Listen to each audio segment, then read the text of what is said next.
हमेशा मुझे सबसे ज़्यादा खुशी मिलता है जब मैं अरुण सर को देखता हूँ। मेरे जो ऑर्गेनाइजेशन का जो भी काम होता है, because as a Kargil fighter, आपको अनुरोध करूँगा कृपा करके आप आइए स्टेज में और शोभा बढ़ाइए। We are all proud of you.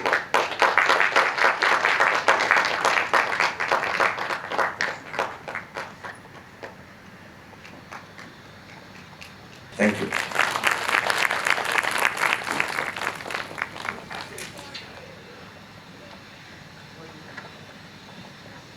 मैं रिक्वेस्ट करूंगा सर को कि 2 शब्द बोले और हम लोगों को आशीर्वाद करें अपने ऑर्गेनाइजेशन के साथ। उनका बहुत ज़्यादा प्यार है। मैं एक चीज़ बताना चाहता हूँ कि उन्होंने मुझे उनका बेटे का तरह प्यार सिर्फ इतना ही नहीं करता, लेकिन सब्जेक्ट को बिलीव करते हैं। हर वीक में माता जी के साथ आते हैं, फ्रीक्वेंसी रिसीव करते हैं और मेटिक्यूलसली फॉलो करते हैं। इतना प्यार मेरा इनके साथ है, अटैचमेंट है, मैं ऑनेस्टली बोल रहा हूँ। और ऐसा इंसान का आशीर्वाद हम लोगों को चाहिए। आप 2 शब्द बोलिए sir. Good evening to each and everyone present here. ये मेरा सौभाग्य रहा है कि दादाजी का स्नेह मुझे मिला। ये पुत्रवत हैं और इनका स्नेह हमेशा बना रहे, ईश्वर से यही प्रार्थना करता हूँ। और इनको मैंने शुरू में जब इनसे मेरा इंटरेक्शन हुआ, मेरे मन में एक उद्गार आया कि ये पुरुष पूरे विश्व में शायद फेमस होंगे। और इसी रास्ते पे जो उनका एक एक कदम है, मुझे पूर्ण विश्वास है कि ये ज़रूर उस ऊंचाइयों को छुएंगे। इसी आशीर्वाद के साथ 2 शब्द मैं कहना चाहूँगा।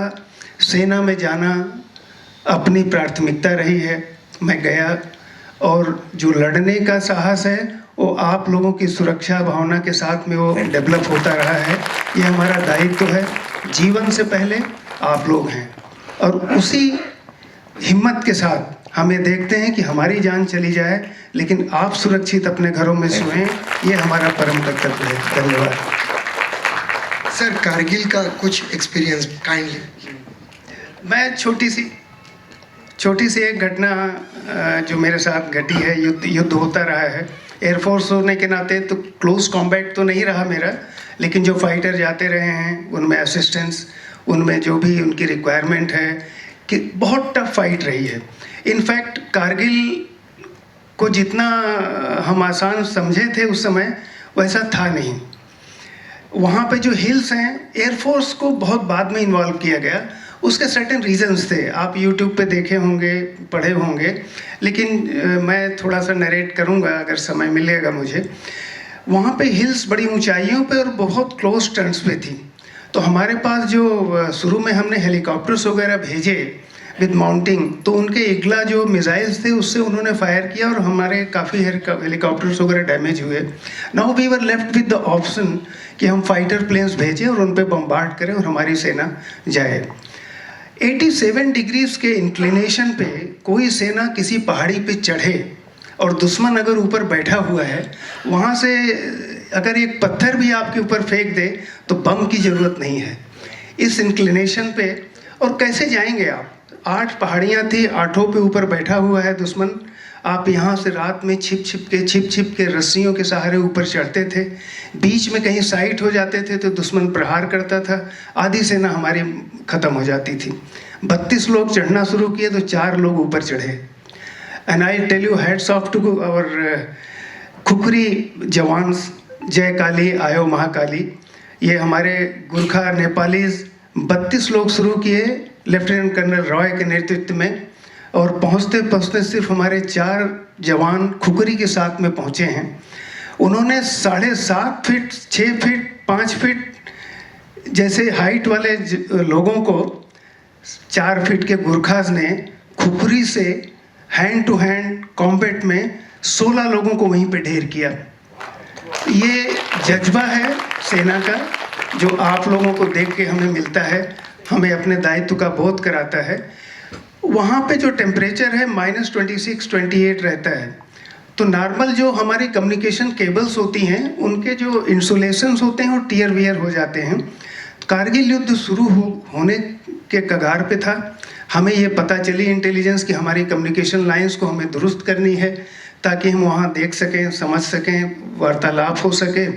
हम हेलीकॉप्टर से बेस कैंप से वहाँ गए साइट पे जहाँ हमें ये प्रोजेक्शन देना था। लाइनें देखी तो ले करने के लिए टेक्नीशियन थे। जैसे हम लोग हेलीकॉप्टर से उतर के साइट पे गए हैं, वहाँ से फायरिंग शुरू हो गई और हमारे एक टेक्नीशियन के पैर में गोली लगी।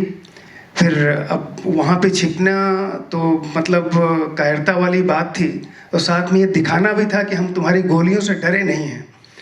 तो मेरी कतकाया आप देख ही रहे हैं और हमारे रोहिदा से ऊंचे लंबे चौड़े जो टेक्नीशियन थे उनको मैंने कंधे पे उठाया और लाद के मतलब बैटल क्रॉच पोजीशन पे चलते हुए कि ताकि छोटा से छोटा टारगेट उनके ऊपर रहे, देख सकें और गोलियों से हम बच सकें। लेते हुए वहाँ पे जंप करते हुए हम लोग बंकर्स की तरफ धीरे धीरे बढ़े। तो फायरिंग उस समय मतलब इतना ज़्यादा प्रोमिनेंट नहीं हुआ था, ओपन वार नहीं हुई थी, लेकिन धीरे धीरे इंटेलिजेंस की रिपोर्ट में तैयारियां तो हमको करनी थी कम्युनिकेशन की। तो इस तरह से दिक्कतें आई।